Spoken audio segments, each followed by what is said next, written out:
So tonight we're reading Sleeping Beauty. Once upon a time there lived a king and queen who longed for a child more than anything. Yet no child came. Then one day, as the queen was bathing, a frog hopped out of the water and said to her, "O queen, before the year has ended, you will give birth to a daughter." Just as the frog had predicted, before the year was out, the queen gave birth to a beautiful baby girl. The king was overjoyed and ordered a great feast. He invited not only his relatives and all the great nobles of the kingdom, but also the fairies who lived in the land. He hoped that once they saw the beautiful girl, they too would love her and be sure to treat her well.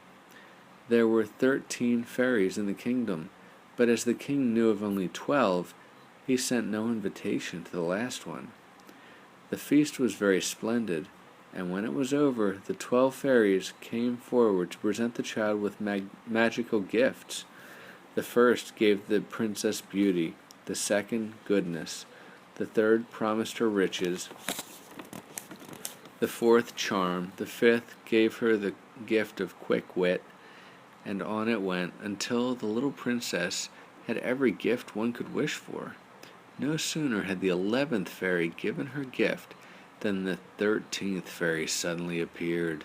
She was furious that she had not been invited, and she cried out in a terrible voice, "When the princess is 15, she will prick herself on a spindle and fall dead."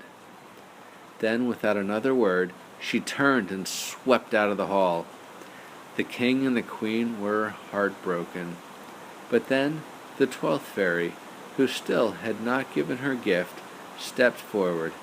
"I cannot take back the curse," she said quietly, "but I can soften it. The princess will not die. Instead, she will fall into a deep sleep that will last for 100 years. The king, wishing to spare his daughter even this misfortune, gave orders that all the spindles in the kingdom be burned, and that no one be allowed to keep even a single one. The princess grew, and all the gifts of the fairies were fulfilled. She became so beautiful, intelligent, and pure of heart that everyone who saw her could not help but love her. Daddy, Yeah. then why does she have a spindle? Well, the king tried to burn all the spindles in the land He can. that hold the thread. Yeah, it would be. It would be impossible to get every single one in the kingdom.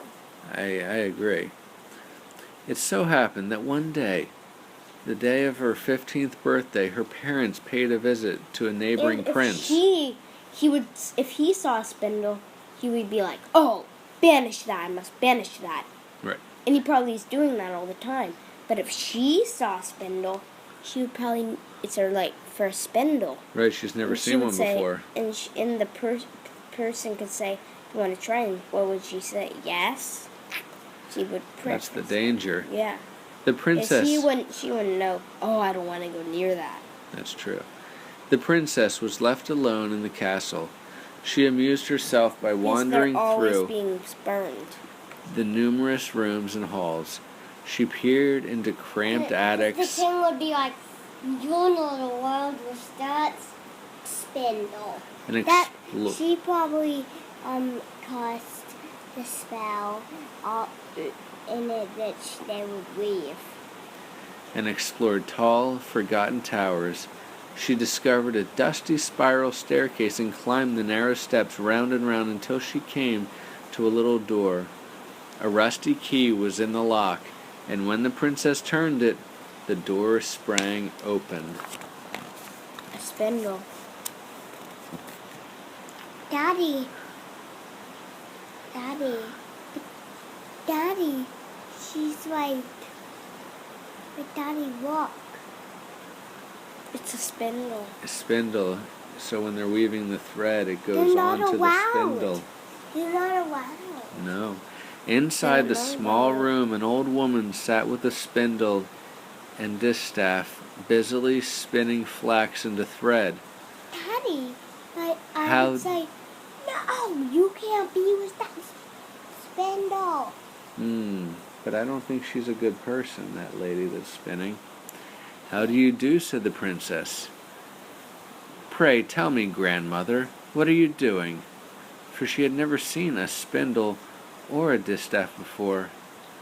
"I am spinning, dear child," the old woman replied. The spindle was twirling and bobbing so merrily. "May I try?" asked the girl. The old woman nodded, and the princess reached out her hand. But no sooner had she touched the spindle than it pricked her finger. The moment she was pricked, she fell upon the bed and sank into a deep sleep. This sleep spread throughout the castle. The king and queen, who were just returning home, fell asleep in the doorway. All the pages and couriers and guards and watchmen fell asleep where they stood. The dogs fell asleep in the courtyard, and the horses fell asleep in their stables. So did the pigeons on the roof, and even the flies on the wall, all sound asleep.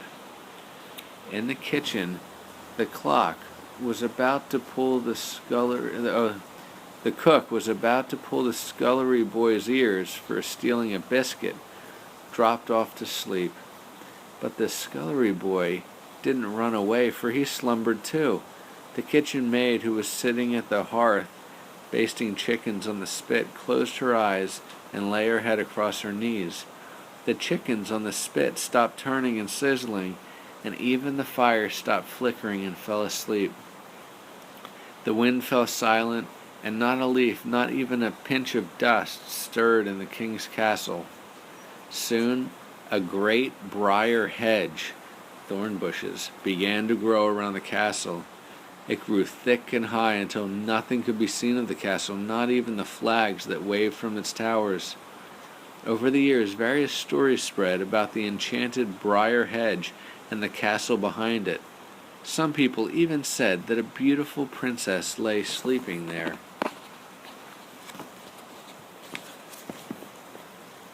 Princes from kingdoms near and far came and tried to cut through the briar hedge to find the sleeping princess.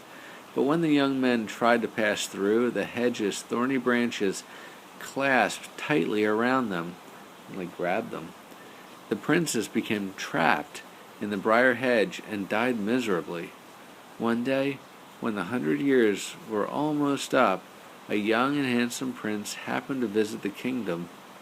He had heard an old man telling the story of the briar hedge and the hidden castle and the beautiful princess who had been sleeping there for countless years. "How I should like to see her," the prince said. "Where is this place, and how do I get there?" The old man then told him that many princes had tried to find the princess, and that they had all been caught in the briar hedge and died. But no matter how much the old man warned the prince against going to the castle, he refused to listen. "I am not afraid," the prince said. "I want to see the beautiful Sleeping Beauty," for that is how the princess was now known.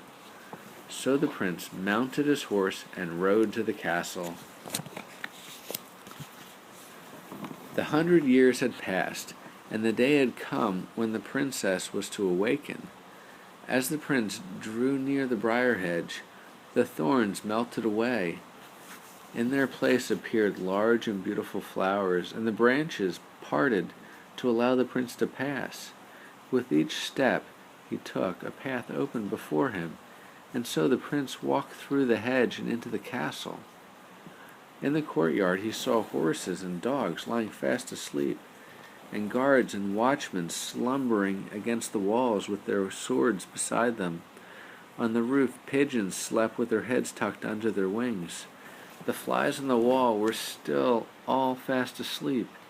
In the kitchen, the cook still held out his hand to grab the scullery boy by the ear, and the kitchen maid sat with her head in her lap in front of the hearth. The prince walked deeper into the castle.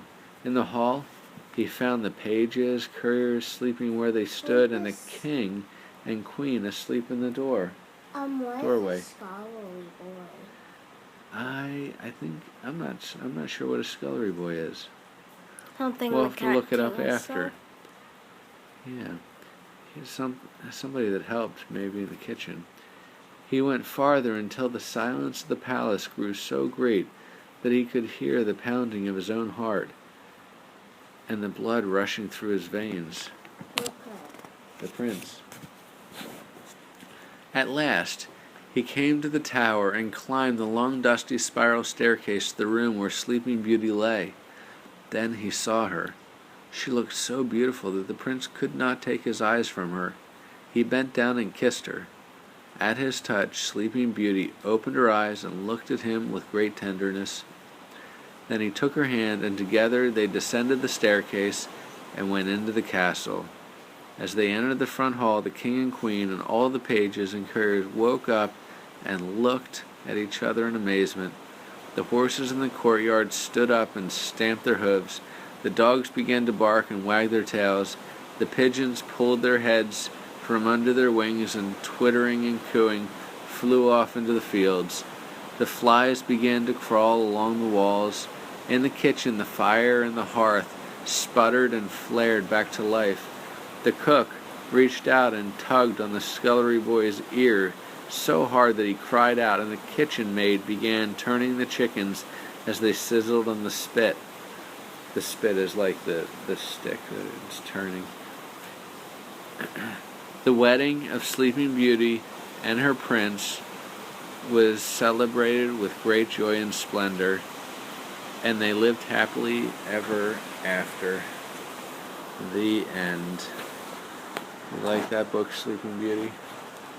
But Daddy, yeah. How did he even remember he was just supposed to pull the eel? Good question. So when they all fell asleep, they all remembered the last thing they were doing, even after 100 years, because it was the last thing that they were about to do, right? And then when they woke up, they went about their business again. So they had only slept for 2 minutes. Yeah, like they had just nodded off for a second and just woke up. Right. Right, exactly.